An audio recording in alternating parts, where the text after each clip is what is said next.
System है। और इस फाइनेंशियल बैकलॉग, इसको वित्तीय बैकलॉग बोलते हैं कि 3 साल 4 साल में अलग अलग डिपार्टमेंट से हिसाब आता है और वो बैकलॉग क्लियर होता चला जाता है। क्या ये 70,000 करोड़, क्या पिछले पहले 1,09,000 करोड़ नहीं था? क्या ख्याल आ रहा है? 2023 में कितना बैकलॉग था ये ख्याल नहीं है। 2022 में कितना था ये ख्याल नहीं है। 2021 में कितना था ये ख्याल नहीं है। और 2005 में कितना था ये ख्याल नहीं है। और 1995 में कितना था ये ख्याल नहीं है। नमस्कार, मैं विकास कुमार। आप देख रहे हैं जन श्री बिहार विधानसभा चुनाव नजदीक आ रहा है। ऐसे में बीजेपी के प्रदेश अध्यक्ष दिलीप जायसवाल जी का प्रेस कॉन्फ्रेंस रखा गया था। उन्होंने क्या बोला, सीएजी जो 71,000 करोड़ का जो घोटाला हुआ था उनके मुताबिक क्या बोला, जरा सुनिए। वो राखी रक्षाबंधन के बाद पूरे बिहार में यात्रा पर निकलेंगे और राहुल गांधी उसमें शामिल होंगे और बताएंगे प्रखंड स्तर तक कि क्या खिला रही है। देखिए, ऐसा है, आपने देखा होगा कि उत्तर प्रदेश में भी 2 लड़के निकले थे, लेकिन उत्तर प्रदेश में क्या हाल हुआ आपने देखा था। दवा लाते लाते बहुत देर कर दी और अब जो प्रतिपक्ष के लोग निकलने वाले हैं, जनता इस बात को समझ चुकी है। बिहार के मतदाता और बिहार की जनता नीतीश कुमार जी के नेतृत्व में जो एनडीए की सरकार, आपने अभी देखा कि 125 यूनिट बिजली फ्री हुआ और गांव-गांव तक अभी 6 तारीख को बिजली बिल सबको जीरो जाएगा, फ्री जाएगा। आपने देखा कि वृद्धावस्था पेंशन, विधवा पेंशन, दिव्यांग पेंशन सीधा 400 से 1100 रुपया हो गया। आशा बहनों का जो प्रोत्साहन राशि है 1,000 से 3,000 हो गया। ममता बहन का सीधा दोगुना हो गया। जीविका दीदी को आगे बढ़ने का काफ़ी मौका मिला। बिहार में स्थानीय निकाय, नगर निकाय में पूरे देश में सबसे पहले 50% महिलाओं को आरक्षण मिला और जनप्रतिनिधि बनी महिलाएं। 35% डोमिसाइल महिलाओं का जो है 100% डोमिसाइल लागू हुआ। पटना में पहले सिर्फ चिड़िया टार पुल था, आज पूरे पटना में फ्लाईओवर का जाल बिछा। पूरे बिहार के अंदर एक मोकामा घाट में गंगा पर पुल होता था, पूरे बिहार में आज कटिहार से लेके बक्सर तक गंगा और कोसी पर पुल ही पुल नजर आता है। पहले हम लोग रामायण और महाभारत का सीरियल बैटरी चार्ज करके देखते थे, आज पूरे बिहार के अंदर गांव-गांव तक, घर-घर तक बिजली पहुंच गया है। रोड का इंफ्रास्ट्रक्चर, स्वास्थ्य का इंफ्रास्ट्रक्चर, शिक्षा विभाग में लीजिए, आज पटना में ही कम से कम 10 यूनिवर्सिटी मिलेगा।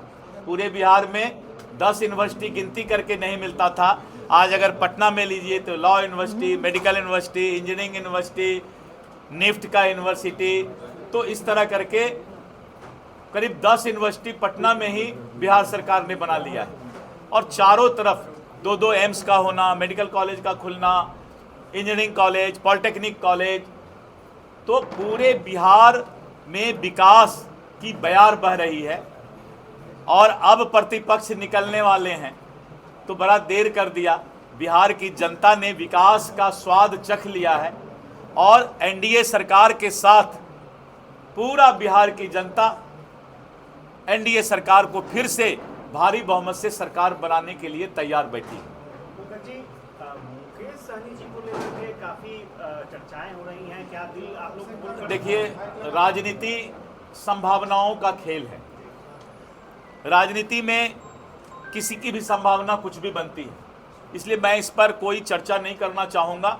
राजनीति में कुछ भी संभव है। लेकिन संतोष सुमन ने जिस तरह से कहा है उसमें लगता है क्या मुकेश सहनी? मैंने कहा कि मैं इस पर कोई टिप्पणी नहीं करना चाहूँगा, बस इतना ही कहा कि राजनीति संभावनाओं का खेल है। सर, मालेगांव ब्लास्ट में सभी आरोपी बरी कर दिए गए। ये माननीय न्यायालय का मामला है, इस पर व्यक्तिगत रूप से किसी को कुछ बोलना उचित नहीं। भगवा आतंकवाद का जो आरोप लगाया गया था, ये पूरा देश देख रहा है, इसीलिए जो है, जो देश पब्लिक डोमेन पर देख रहा है उस पर न्यायालय के बातों पर बहुत टिप्पणी नहीं करना है।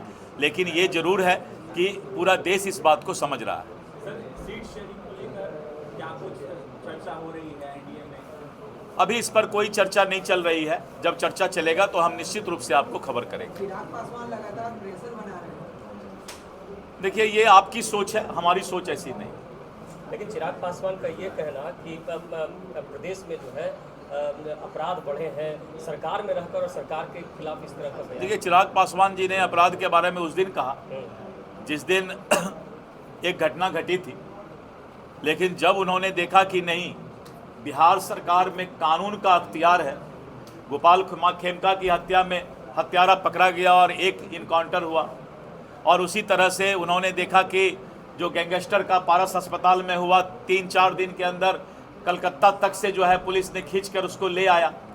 तो चिराग जी ने स्पष्ट तौर पे कल उनका बयान आया है कि बिहार में कानून का अख्तियार है और नीतीश कुमार जी के नेतृत्व में आने वाले समय में भारी बहुमत से सरकार बनेगा।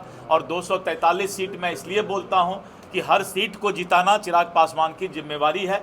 तो चिराग जी ने बहुत ही अच्छी बात कही जो कल के समाचार में आपको मिला होगा। लेकिन लोग कह रहे हैं कि बीजेपी के दबाव में अब चिराग पासवान अब लोग समर्थन में बयान दे रहे हैं। इस पर मैं क्या बोल सकता हूं। लोग तो कुछ भी, लोगों का काम है कहना।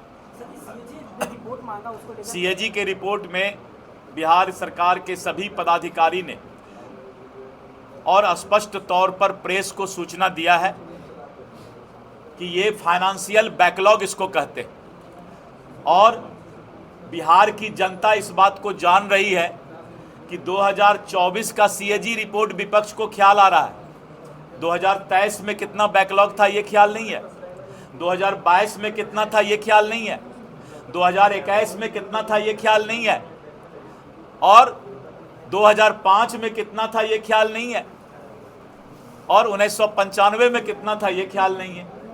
कोई भी बात बोलने के पहले 10 साल का डाटा देना होगा कि 1,09,000 का हिसाब पिछले साल, 98,000 का उसके पिछले साल। ये फाइनेंशियल बैकलॉग सिस्टम है, और इस फाइनेंशियल बैकलॉग, इसको वित्तीय बैकलॉग बोलते हैं कि 3 साल 4 साल में अलग अलग डिपार्टमेंट से हिसाब आता है और वो बैकलॉग क्लियर होता चला जाता है। क्या ये 70,000 करोड़, क्या पिछले पहले 1,09,000 करोड़ नहीं था क्या?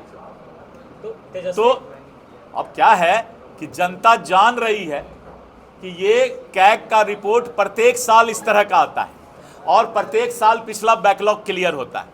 तो जनता जब हंस रही है कि तेजस्वी जी या कोई भी नेता इस तरह का आरोप लगा रहे हैं, तो भाई 5 साल का डाटा काहे नहीं बता रहे हैं, ये भी तो बताइए। सर, ये तेजस्वी यादव ने हाजीपुर में कहा है कि दोनों डिप्टी सीएम, हम उनका कोई स्पोक्समैन नहीं है, हमारा अपना काम का बात बताइए। धन्यवाद। सीएम पर उन्होंने एक सवाल। दिलीप जायसवाल की बातों को सुना, आप अपना प्रतिक्रिया कमेंट में दीजिए कि क्या राय है। आप कैसे रूबरू खबरों के साथ बने रहिएगा। जनश्रेष्ठी पटना।